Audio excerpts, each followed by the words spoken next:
مرحبا بكم في عالم كرة القدم الجديد. دوري الملوك هنا ليغير قواعد اللعبة. دوري الملوك ليس مجرد بطولة كرة قدم عادية. هذا الحدث الكروي الرائع الذي أسسه أسطورة برشلونة جيرارد بيكي والنجم الإعلامي إيباي يانوس يأخذ الإنترنت عنوة. وخمن ماذا؟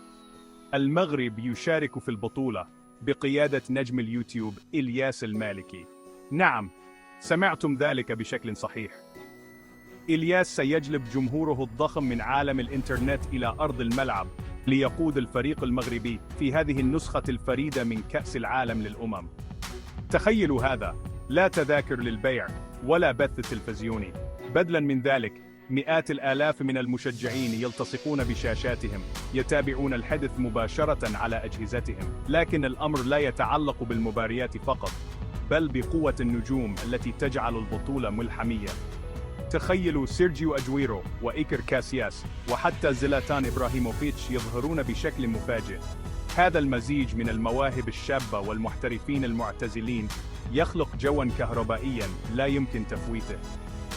لذا، سواء كنتم من عشاق كرة القدم أو تحبون قصص المستضعفين، فإن دوري الملوك هو هوسكم الجديد. كونوا على الموعد، فهذه ليست سوى البداية.